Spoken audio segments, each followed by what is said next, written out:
창세기 라이프 스터디 세 번째, 성경의 내용. 이제 우리는 창세기의 내용을 보기로 합시다.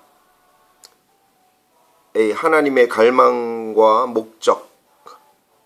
하나님의 창조는 그분의 갈망을 이루고 그분의 목적을 성취할 뿐 아니라 우주 가운데에 그분의 갈망을 계시하고 영혼 안에 그분의 목적을 나타냅니다.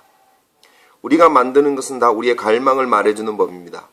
우리가 많은 말을 하지 않아도 우리가 만든 물건이 우리의 목적을 나타내 줍니다. 하나님께서 하늘들을 창조하시고 많은 것들을 포함한 땅을 창조하시고 마지막으로 자기의 모양대로 지은 사람, 즉 만물 위에 뛰어난 권위를 가진 사람을 창조하셨을 때 그분은 하나의 분명한 목적을 갖고 계셨습니다. 그분의 창조를 통해서 우리는 하나님이 갈망과 목적을 갖고 계셨다는 것을 알 수 있습니다. 1번 하나님의 원초의 창조, 창세기 1장 1절. 동기, 에베소서 1장 5절과 9절에 의하면 하나님의 원초의 창조의 동기는 기쁘신 뜻대로 자기의 목적을 이루기 위함이었습니다. 하나님께서는 자기의 뜻을 이루시고 자기의 기뻐하심을 만족시키시기 위하여 원초의 창조를 하셨습니다. 하나님께서는 창조하기를 원하셨고 좋아하셨습니다.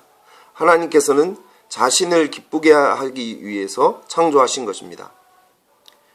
이 목적, 하나님의 창조에는 두 방면의 목적이 있습니다. 첫째, 하나님의 창조의 목적은 하나님의 아들을 영화롭게 하기 위한 것입니다. 골로새 1장 15절에서 19절까지 말씀이 이것을 나타내 줍니다. 비록 우리는 창세기 1장 2장에서 하나님의 아들 곧 혹은 그리스도라는 이름을 발견하지 못하지만 로마서 5장 14절에서 아담이 그리스도의 표상이었다는 것을 알게 됩니다. 하나님의 모양대로 지음받은 아담은 그리스도의 예표였습니다. 아담 안에서 우리는 그리스도에 속한 것을 볼 수 있습니다. 하나님의 창조의 목적은 그분의 아들 곧 예수 그리스도를 영화롭게 하기 위한 것입니다. 둘째 창조는 하나님 자신을 나타냅니다. 하늘들과 땅을 통해서 우리는 하나님께 속한 것을 깨달을 수 있으며 또한 사람을 통해서 우리는 하나님께 속한 것을 볼 수 있습니다. 하나님께서는 사람 안에 자기를 나타내시며 특히 자기 아들인 그리스도를 통해서 나타내십니다. 그리스도는 하나님의 모든 충만이 육체로 거하시는 분입니다. 그리스도께서 하나님의 창조의 중심에 있는 사람 속에서 영화롭게 될 때 하나님 또한 자기 자신을 나타내시게 됩니다. 왜 하나님은 하늘들을 창조하셨습니까? 그분의 목적은 무엇이었습니까? 우리가 성경을 잘 읽어본다면 우리는 하늘이 이 땅을 위해서 있다는 것을 깨달을 수 있습니다. 과학자들까지도 이것을 부인할 수 없습니다. 하늘에서 오는 모든 것들은 다 땅을 위한 것입니다. 햇빛, 물, 그리고 충만한 공기가 다 땅을 위한 것입니다. 그렇다면 땅은 무엇을 위하여 있습니까? 성경에 의하면 땅은 사람을 위해서 있습니다. 스가랴서 12장 1절에서 말씀하시기를 하나님께서는 하늘을 펴시며 땅에 터를 세우시며 사람 안에 영을 지으셨다고 말합니다. 하늘은 땅을 위해 있으며 땅은 사람을 위해 있으며 사람은 하나님을 위해 있는 것입니다. 하나님은 사람을 자기를 닮고 자기를 나타내고 자기를 영화롭게 하기 위한 단체적인 실체로 창조하셨습니다. 창조의 근거는 하나님의 뜻과 계획입니다. 계시록 4장 11절에서 우리에게 분명히 말해주고 있는 것은 만물이 하나님의 뜻대로 지으심을 받았다는 것입니다. 하나님은 뜻을 가지신 분이며 그 뜻대로 자기의 계획을 구상하셨습니다. 뜻과 계획에 따라서 하나님은 만물을 창조하셨습니다. 방법, 하나님의 창조의 수단은 하나님의 아들과 하나님의 말씀이었습니다. 우리가 성경을 볼 때 하나님께서는 하나님의 아들이요 하나님의 말씀인 그리스도로 말미암아 천지를 창조하셨다는 것을 분명히 알게 됩니다. 하나님의 아들과 하나님의 말씀은 하나입니다. 우리는 모두 하나님의 영원한 중심 목적은 그분의 아들 그리스도라는 사실을 깨달아야 합니다. 성경은 하나님께서 하늘과 땅과 그 밖의 모든 것을 창조하셨을 때 그리스도를 통해서 그리스도로 말미암아 하셨다고 말해줍니다. 만물은 그리스도를 통해서 그리스도에 의해서 그리고 어떤 의미에서는 그리스도 안에서 지었었습니다.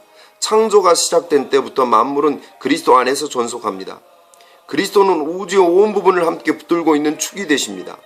히브리서 1장 3절에서는 그리스도께서 그의 능력의 말씀으로 만물을 붙드신다고 했으며, 골로새서 1장 17절에서는 만물이 그 안에 함께 존속한다고 했습니다. 분명히 땅은 아무 곳에도 걸려있지 않습니다. 그러나 실제로는 그리스도가 땅을 붙들고 계십니다. 만일 위성 중에 하나라도 잘못 운행한다면 커다란 충돌이 일어날 것입니다. 그러나 주님께서 만물을 붙들고 계십니다. 할렐루야. 왜 그리스도께서 만물을 붙들고 계십니까? 그리스도께서는 자기의 영광과 자기의 몸을 위해서 만물을 붙들고 계시는 것입니다. 만일 하늘이 무너지고 땅이 떨어진다면 우리는 어디에 있으며 몸은 어디에 있을 것입니까? 우리는 살며 걸어 다닐 수 있는 좋은 땅을 갖고 있으며 또한 우리를 돕는 하늘을 갖고 있습니다. 우리에게 햇빛과 빛이 필요할 때 하늘은 햇빛을 보내줍니다. 우리가 비가 필요할 때 비가 내려옵니다. 우리에게는 공기가 필요할 때 공기가 여기에 있습니다. 달에는 공기가 없다고 합니다. 그러나 지구 둘레에는 푸른 하늘과 공기가 있습니다. 그리고 우리는 여기에서 몸을 위해 있으며 우리가 곧 몸인 것입니다. 그리스도는 몸을 사랑하십니다. 자기의 몸을 위해서 그리스도는 온 우주를 붙들고 계신 것입니다. 과정. 욥기 38장 4절에서 7절까지는 하나님의 창조의 과정을 알려주는 말씀입니다. 그 안에 모든 먼저 피조된 것들과 천사들이 있는 하늘들이 처음으로 창조되었습니다. 어떤 생물들이 있던 것으로 추측되는 땅은 두 번째로 창조된 것입니다. 이 사실에 관해서는 분명한 말씀이 없기 때문에 우리는 추측이라는 말을 합니다. 말씀 중에 어떤 부분은 우리에게 추측을 허락하기도 합니다.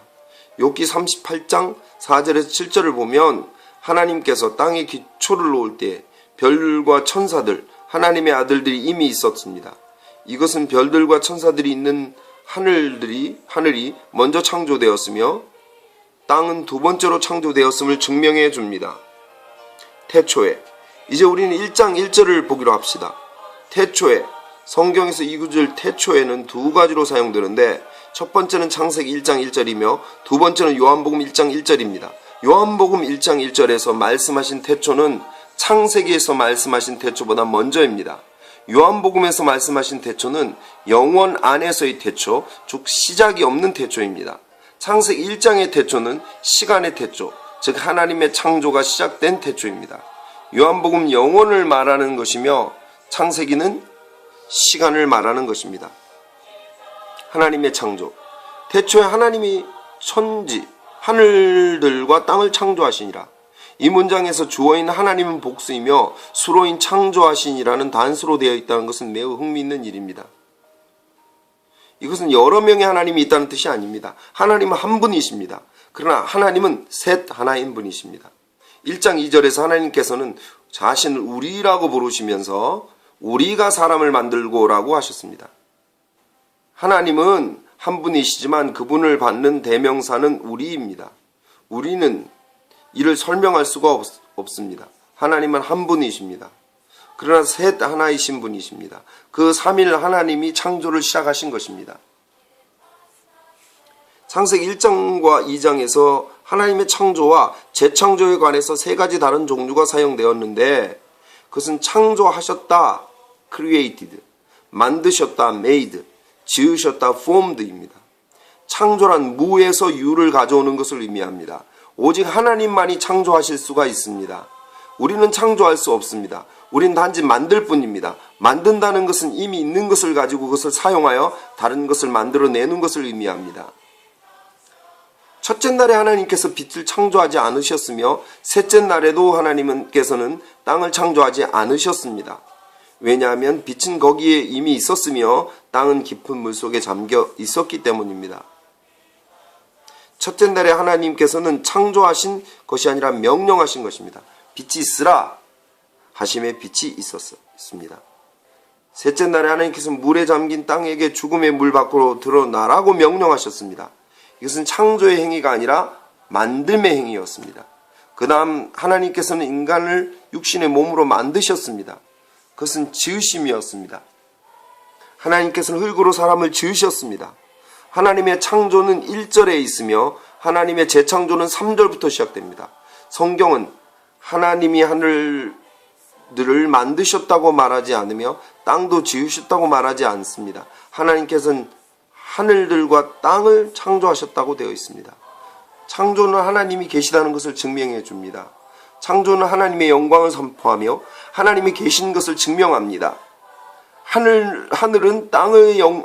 하늘은 하나님의 영광을 선포하며 궁창은 그 손으로 하신 일을 나타냅니다. 하나님의 능력과 신성은 볼 수 없습니다. 볼 수 없다 하더라도 사람은 만들어진 물건을 통해서 그것을 알 수 있습니다. 사람은 알 수 있으며 핑계할 수 없습니다. 창조를 보십시오. 어떻게 우리가 하나님이 없다고 말할 수 있겠습니까?